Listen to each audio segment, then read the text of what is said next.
Hello, good morning to all.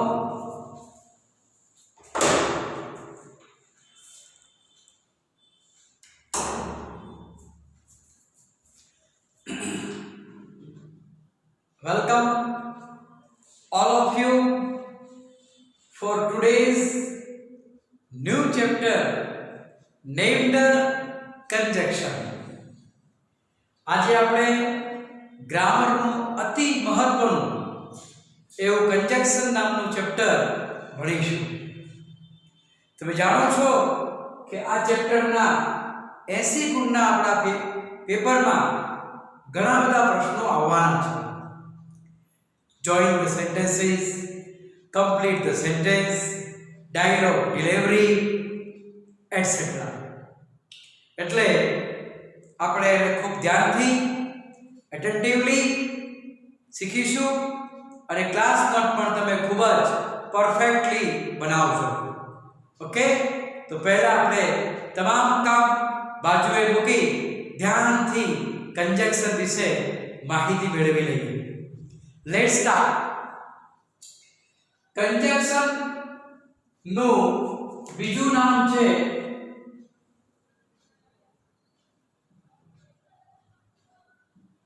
synthesis. synthesis. synthesis means જોડાણ. conjunction synthesis એક જ અર્થ આપે છે. let's have a definition of conjunction. ચાલો આની વ્યાખ્યાનો અભ્યાસ કરીએ. તો conjunction is a word, એક એવો શબ્દ છે which merely એટલે માત્ર ફક્ત joins together sentences, જે ફક્ત માત્ર વાક્યોને જ જોડે છે, and sometimes words, ક્યારેક શબ્દોને પણ જોડે છે. conjunction is a word which merely joins sentences and sometimes words also. બે ઇક્વલ રેન્જ ધરાવતા સેન્ટેન્સીસ ને જોડે છે, ઇક્વલ રેન્જ ધરાવતા વર્ડ્સ ને પણ જોડે છે. એવા તમામ શબ્દોને કંજક્શન કહેવામાં આવે છે. Conjunction has two parts. એના બે વિભાગો છે. કોઓર્ડિનેટિંગ કંજક્શન, સબઓર્ડિનેટિંગ કંજક્શન. કંજક્શનના આ રીતે ડાયાગ્રામમાં બે ભાગ છે, કોઓર્ડિનેટિંગ, સબઓર્ડિનેટિંગ. કોઓર્ડિનેટિંગ એટલે શું? તો કોઓર્ડિનેટિંગ કંજક્શન જોઇન્સ ટુગેધર ક્લોઝિસ એટલે વાક્યો સેન્ટેન્સીસ ઓફ ઇક્વલ રેન્જ, સરખી કક્ષા ધરાવતા, સરખી માત્રા ધરાવતા બે અલગ ક્લોઝિસ ને જોડે એ બધા કોઓર્ડિનેટિંગ કંજક્શન કહેવામાં આવે. એની રેન્જ ઇક્વલ હોય, લેવલ સરખું હોય, એવા બે સ્વતંત્ર વાક્યોને એક કરી દે એવા તમામ શબ્દોને કોઓર્ડિનેટિંગ કંજક્શન કહે છે. સબઓર્ડિનેટિંગ conjunction. A subordinating conjunction joins a clause, એવા એક વાક્યને જોડે છે ટુ અનધર, એક વાક્યને બીજા વાક્ય સાથે એવી રીતે જોડે છે કે to another on which it depends for its full meaning, કે એક વાક્ય બીજા વાક્ય ઉપર પોતાના અર્થ માટે આધારિત રહે છે. સબઓર્ડિનેટિંગ કંજક્શન એવા છે કે એવા બે ક્લોઝિસ ને, એવા બે સેન્ટેન્સીસ ને જોડે છે કે જેમાં પ્રથમ વાક્ય પોતાના અર્થ માટે બીજા વાક્ય ઉપર આધારિત રહે છે અને આવી રેન્જ ધરાવતા બે સેન્ટેન્સીસ ને સબઓર્ડિનેટિંગ કંજક્શન દ્વારા જોડવામાં આવે છે. ક્લિયર? તો આ આપણે કંજક્શનના ટાઇપ્સ, કંજક્શનની ડેફિનેશન ક્લિયર કરી. હવે એનો આપણે સ્ટડી કરીએ. તમે નોટમાં અહીં સુધી લખી દો.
લખાઈ ગયું છે?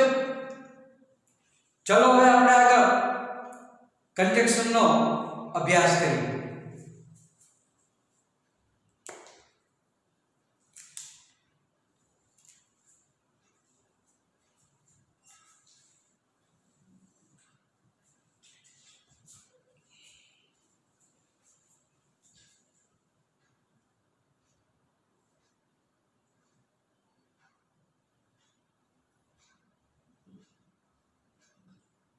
આપણા કોર્સમાં ફંક્શન છે. આપણું ગ્રામર ફંક્શનલ ગ્રામર છે. તો આજે આપણે એ શીખીએ કે ફંક્શનલ ગ્રામર ને આધારે કંજક્શનનું સિલેક્શન કરીએ. તો આપણી પાસે ફંક્શન છે, પ્રોસેસ, ક્યુમ્યુલેટિવ,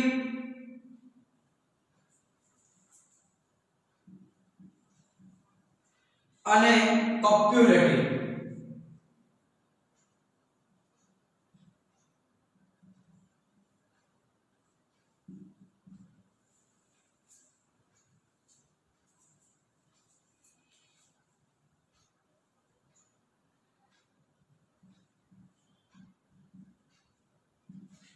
કયા કંજક્શન પ્રોસેસ, ક્યુમ્યુલેટિવ અને કોપ્યુલેટિવ નામના ફંક્શન રજૂ કરે છે?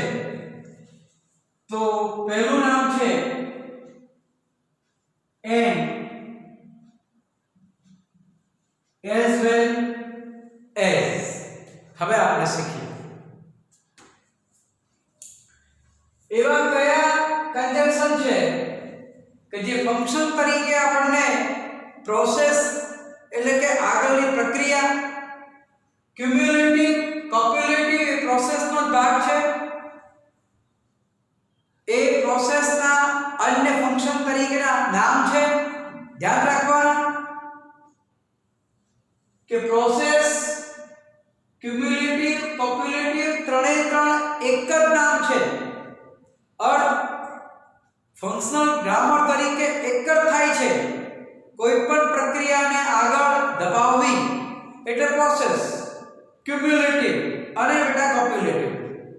એવા કયા કંજક્શન છે જે એન્ડ અને એઝ વેલ એઝ કંજક્શન તરીકે મૂકી અને આપણે આ ઉપરોક્ત ફંક્શનને ક્લિયર કરી શકીએ?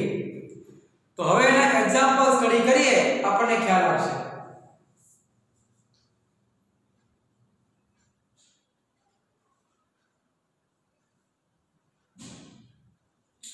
રુદ્ર,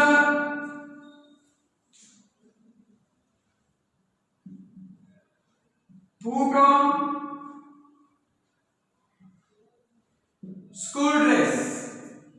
Rudra put on school dress. He went to school. રુદ્રએ સ્કૂલ ડ્રેસ પહેર્યો, શાળાએ ગયો. આ બંને સેન્ટેન્સીસ છે. કંજક્શનની વ્યાખ્યા આપણે જોઈ ગયા. It joins sentences together. એ બે વાક્યોને જોડે છે, પણ કેવા? મીનિંગફુલી. હવે આપણે Rudra put on school dress. રુદ્રએ સ્કૂલ ડ્રેસ પહેર્યો. He went to school. શાળાએ ગયો. સ્કૂલ ડ્રેસ પહેરીને આગળની કઈ પ્રોસેસ કરી? આગળનો ક્યુમ્યુલેટિવ શું કર્યું? આગળનું કોપ્યુલેટિવ શું કર્યું? તો એ શાળાએ ગયો. એક ક્રિયા પછી બીજી ક્રિયા આગળ વધે છે. It is called process. It is called copulative. It is called cumulative. Okay, ધ્યાન રાખજો બરાબર. હવે આપણે એને જોઈન કરવા છે. તો જો રુદ્ર put on school dress. સૂચના છે ક્યુમ્યુલેટિવ, સૂચના છે કોપ્યુલેટિવ.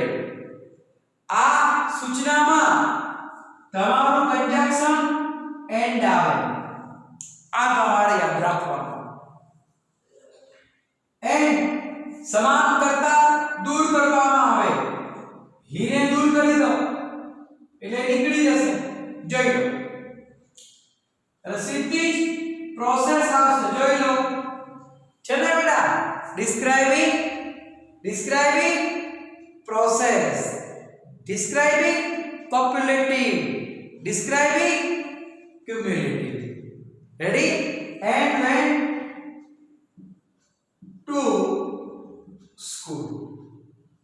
આ આપણે કંજક્શન એન્ડ નો ઉપયોગ કરી બે સેપરેટ સેન્ટેન્સીસ ને ટુગેધર કરી લીધા, જોડી લીધા, એટલે એન્ડ ને કંજક્શન કહેવાય.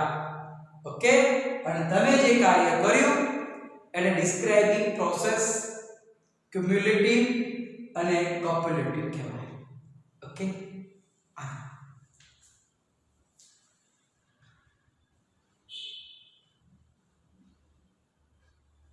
રોહન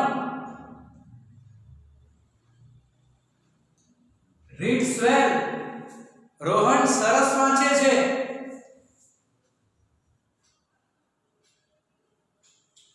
રુદ્ર રીડ્સ વેલ. રુદ્ર પણ સરસ વાંચે છે. રોહન સરસ વાંચે છે, રુદ્ર સરસ વાંચે છે. ચાલો જોડીએ.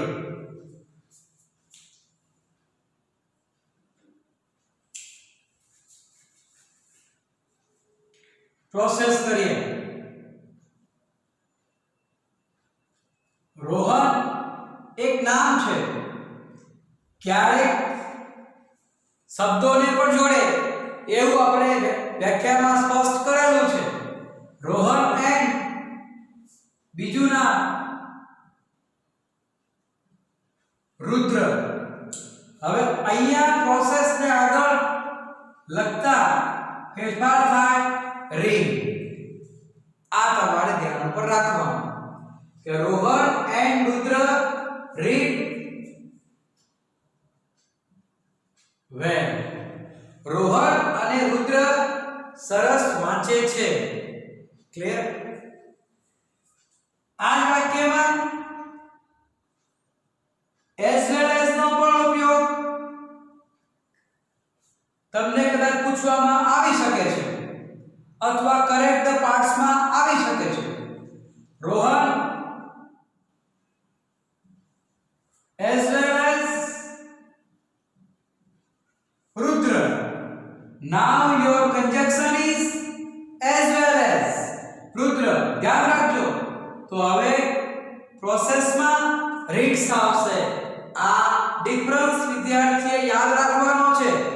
as well as માં બીજા નંબરના સબ્જેક્ટને આધારે ક્રિયાપદ ઉપર ફેરફાર કરવામાં આવે છે. એન્ડ વડે બે શબ્દોને જોડતા આ સબ્જેક્ટ કેવો થઈ જાય છે? પ્લુરલ. એટલે સિમ્પલ પ્રેઝન્ટ ટેન્સના રૂલ પ્રમાણે ક્રિયાપદનું મૂળ રૂપ આવે. પણ એઝ વેલ એઝ માં નિયમ એવો છે કે અહીંયા સેકન્ડ નંબરનો જે સબ્જેક્ટ છે એના આધારે જ આ ક્રિયાપદ ઉપર ઇફેક્ટ દર્શાવવામાં આવે છે.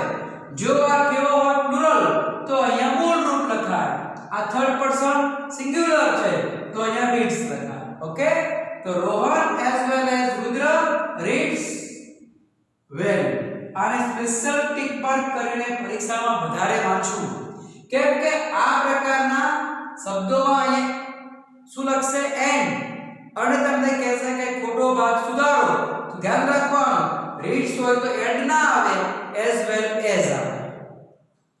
આ બાબતને ખાસ કાળજીપૂર્વક યાદ રાખવાની છે. આગળ બીજા જે એડવાન્સ કોર્સ માટેના કેટલાક એક્ઝામ્પલ છે એ પણ તમને હું આપું છું. આપણા કોર્સમાં બે છે, એન્ડ અને એઝ વેલ એઝ, પણ એડવાન્સ કોર્સ પણ આપણે શીખી લેવો પડે. જોઈ લો.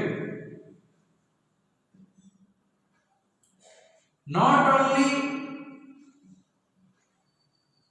Rohan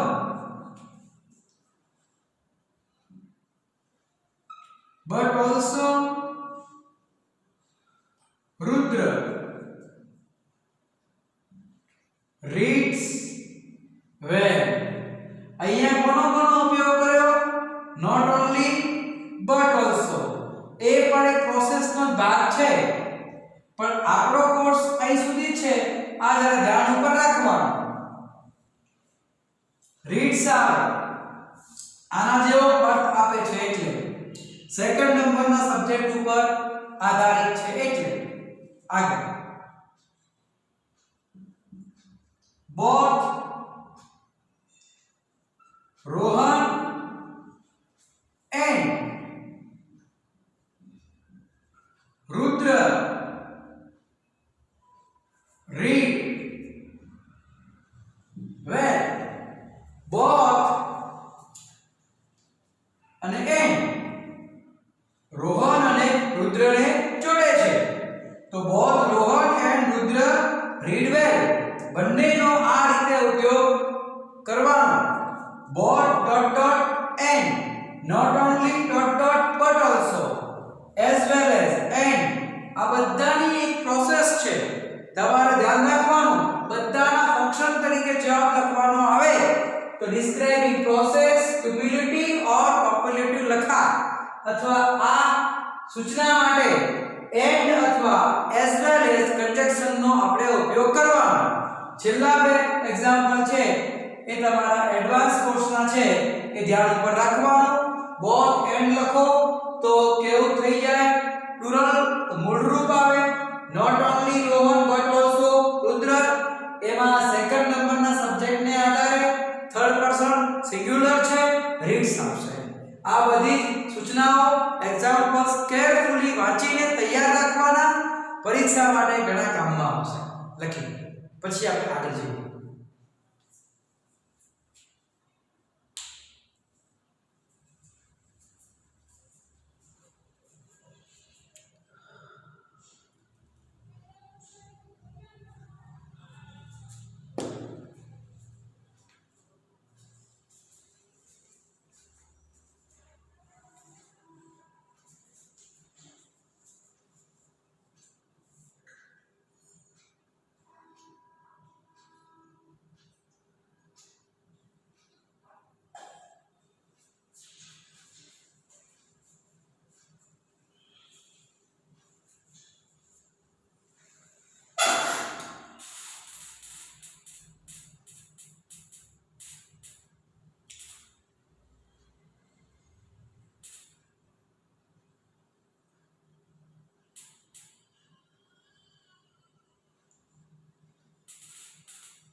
થઈ ગયું હશે. આગળ ચાલીએ.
કોન્ટ્રાસ્ટમાં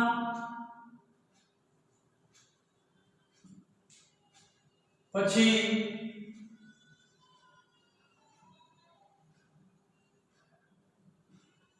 ઓપોઝિશનમાં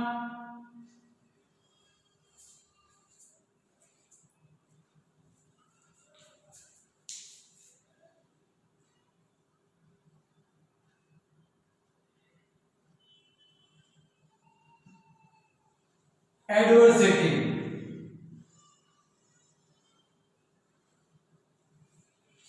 એવા કયા કંજક્શન છે જે કોન્ટ્રાસ્ટ, ઓપોઝિશન, એડવર્સિટી એટલે કે વિરોધાભાસ રજૂ કરે છે? હવે આપણે એ કંજક્શનનો ડિટેલમાં સ્ટડી કરીએ.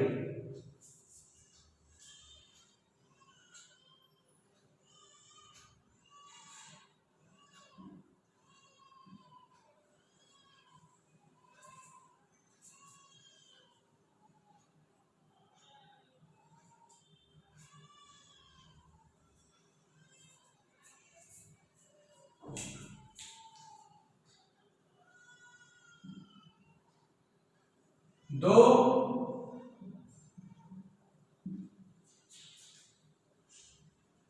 although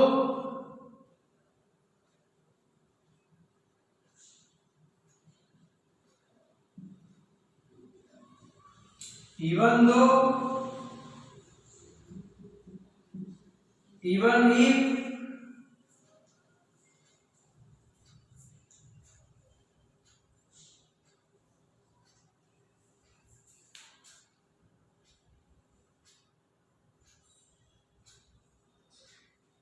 આમનું special function though, although, even though, even if, contrast, opposition, adversative તો છે જ,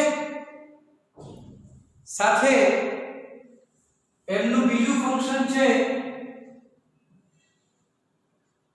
concession.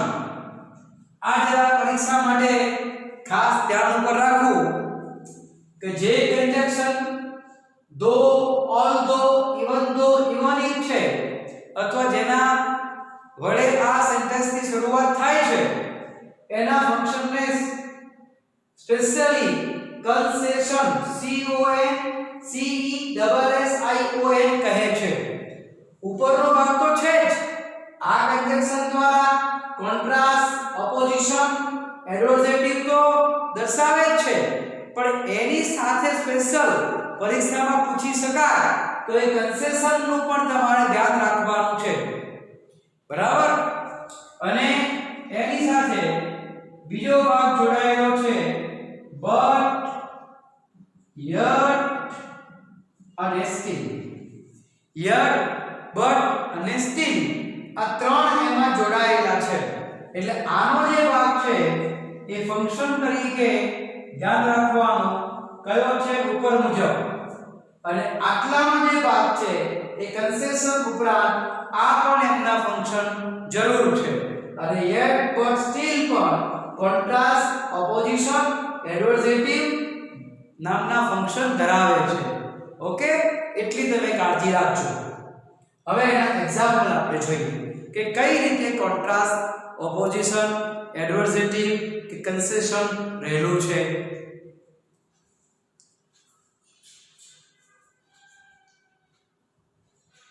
Example Rudra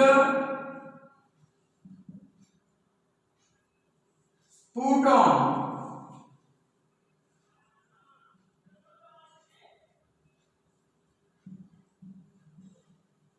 school dress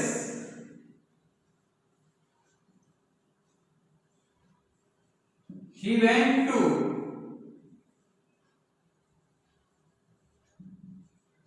theater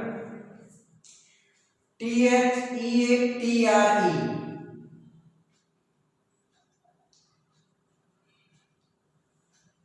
रुद्रએ school dress પહેર્યો he went to theater એ થિયેટર એટલે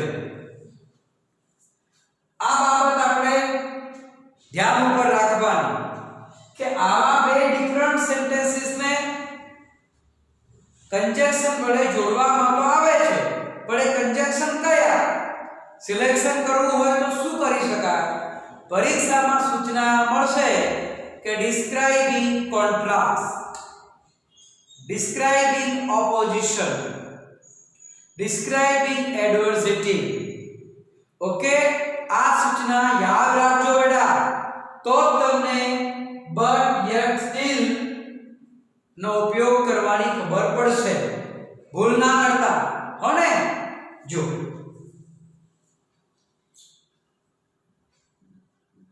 Rudra put on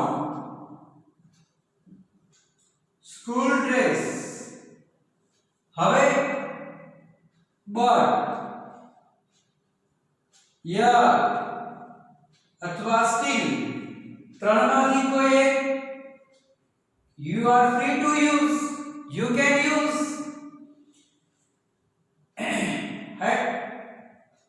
but when to yet when to still when to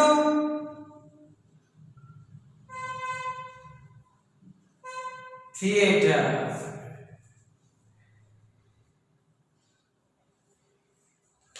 समझी क्या Rudra put on school dress એને school dress તો પહેર્યો but went to theater yet went to theater still went to theater છતાં એ theatre ઉપર ગયો બે વાક્યો વચ્ચે કોન્ટ્રાસ્ટ રહેલો છે સ્કૂલ ડ્રેસ પહેરીને સ્કૂલ જાય તો ડિસ્ક્રાઇબિંગ પ્રોસેસ એન્ડ વડે પણ સ્કૂલ ડ્રેસ પહેરીને થિયેટર જાય તો બે વાક્યો વચ્ચે વિરોધાભાસ છે તો પછી કયું ફંક્શન સાબિત થાય છે describing contrast describing opposition describing adversity તો એના માટેના કંજક્શન કયા yet but અને still ready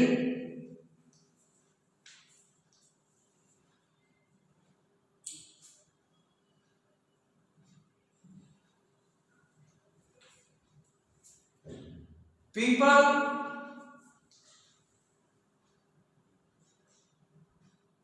suffer from COVID-19 people suffer from COVID-19 they do not wear mask clear લોકો COVID-19 થી પીડા ભોગવે છે દુઃખ ભોગવે છે તેઓ માસ્ક પહેરતા નથી.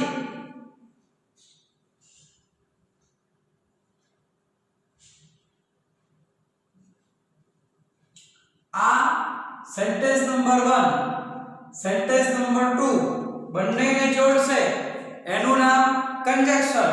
પણ સરકાયું આવે તો લોકોને તકલીફ છે પણ માસ્ક પહેરતા નથી પણ શબ્દ આવે છે બેટા, છતાં શબ્દ આવે છે તો એ yet but કે still describing contrast વિરોધાભાસ છે. તકલીફ છે છતાં પહેરતા નથી. બે વાક્યો વચ્ચે ઓપોઝિશન છે, એડવર્સેટિવ છે અને કોન્ટ્રાસ્ટ છે. ચલો એનો ઉપયોગ કરીએ.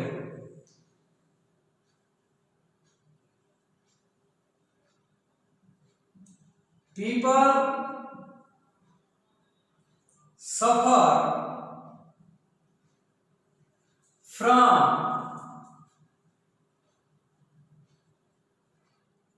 COVID-19 but yet still they don't wear mask. છતાં તે માસ્ક પહેરતા નથી. તમે બે વાક્યોના કોન્ટ્રાસ્ટને જોડવા માટે yet but still નામના કંજક્શનને ઉપયોગ કરી શકો છો. પણ માનો કે તમને સૂચના મળે છે કે કન્સેશનનો ઉપયોગ કરો. કોનો બેટા? કન્સેશન. ધ્યાન રાખજો કોન્ટ્રાસ્ટ બી હશે, કોન્ટ્રાસ્ટ બી ચાલે, પણ માનો કે કન્સેશન નામના નવા શબ્દનો ઉપયોગ કર્યો છે CONCESSION તો પછી આમાંથી કોઈ એક લેવાનું. જોઈ લો. દો people suffer from COVID-19 they don't use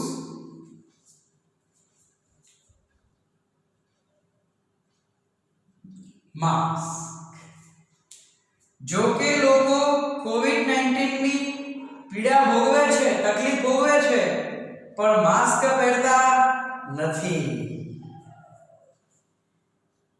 clear?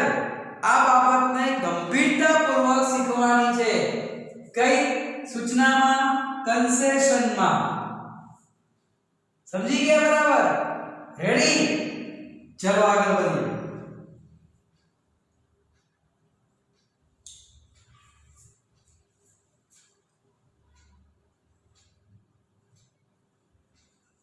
Though Anuj is young, Anuj young છે, યુવાન છે. આગળનું વાક્ય પૂરું કરો. Complete the sentence. આને આધારે ડિસ્ક્રાઇબિંગ ઇફેક્ટ, કન્સેશનની ઇફેક્ટ શું આવે છે તો એ હવે લખીએ. તો અનુજ માટે હી યંગ છે. ધ્યાન રાખજો ડિસ્ક્રાઇબિંગ કોન્ટ્રાસ્ટ, ડિસ્ક્રાઇબિંગ કન્સેશન છે. કેમ? કંજક્શન દો છે. સાચું નામ કન્સેશન, પણ કદાચ કોન્ટ્રાસ્ટ થી પણ તમને સૂચના આપવામાં આવી શકે છે. તો આને આધારે જ્યારે તમે આગળનું વાક્ય લખવા માટે જાઓ ત્યારે અનુજ યુવાન છે છતાં, એટલે અનુજ માટે હી ઇઝ એટલે વર્તમાન, તો આપણે લખી શકીએ હી feels, FEELS, he feels tiresome, tiresome એટલે કંટાળો, થાક. અનુજ યુવાન છે છતાં થાક અનુભવે છે. તમે આ રીતે આ ચેપ્ટરનો કમ્પ્લીટ સેન્ટેન્સ તરીકે પણ ચોક્કસ ઉપયોગ કરી શકો છો બેટા. રેડી? ખ્યાલ આવી ગયો? જોજો આ જ વાક્યમાં તમને જોઈએ આગળ અનુજ is hard working. અનુજ સખત મહેનત કરે છે.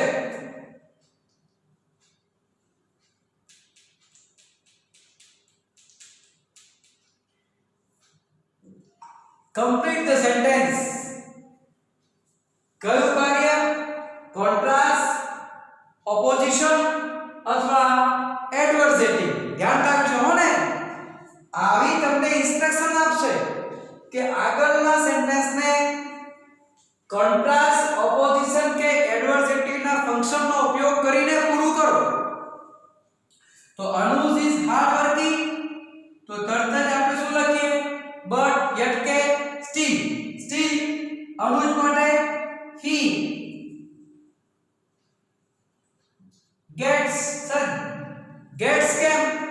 is ના કારણે. present to present, past to past.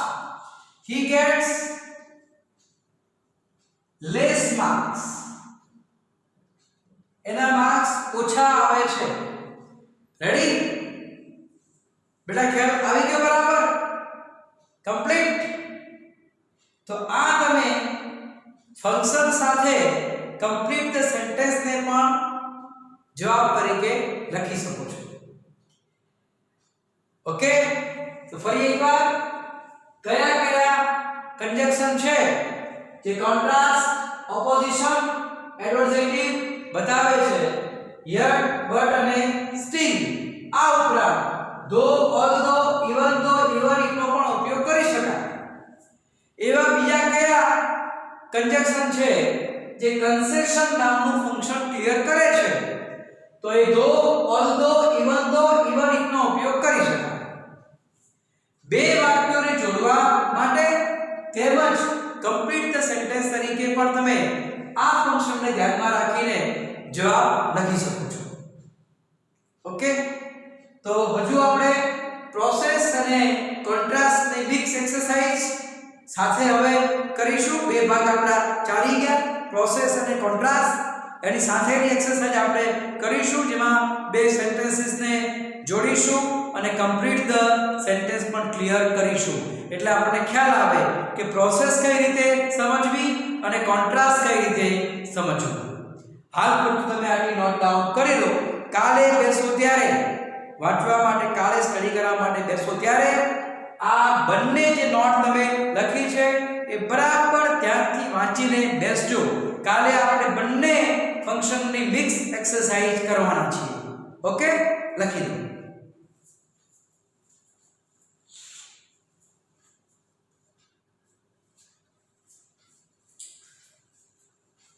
આજનો આપણો પ્રયોગ પૂરો થાય છે. હજુ પણ કેટલાક વિદ્યાર્થીઓના ટેસ્ટ પેપર જમા થયા નથી. એ તમામને સ્ટ્રિક્ટ વોર્નિંગ છે કે પોતાના પેપર સમયસર જમા કરાવે. નહીતર જ્યારે ઓફલાઈન આપણે ક્લાસીસ શરૂ કરીશું ત્યારે એમને બેચમાં સ્થાન આપશું નહીં. આ સૂચના તમારા પેરેન્ટ્સને આપી દેવી. હું 2 દિવસમાં પેરેન્ટ્સનો ટેલિફોનિક કોન્ટેક્ટ કરીને આ સૂચના આપવાનો છું. જે વિદ્યાર્થીઓ બહારગામ છે એમને જ મેં PDF ફાઇલ દ્વારા પેપરને સેન્ડ કરવાની પરવાનગી આપી છે. પાલનપુર સિટીમાં રહેતા તમામ વિદ્યાર્થીઓએ પોતાનું પેપર મારી પાસે રૂબરૂ જમા કરાવવા માટે આવવાનું છે. નહીતર પછી અનિયમિતતાને ધ્યાન ઉપર રાખી ઓફલાઈન ક્લાસીસમાં કોઈ સંજોગોમાં દિવાળી પછી એમને સ્થાન આપવામાં નહીં આવે. આ સૂચના પેરેન્ટ્સને આપી દેવી.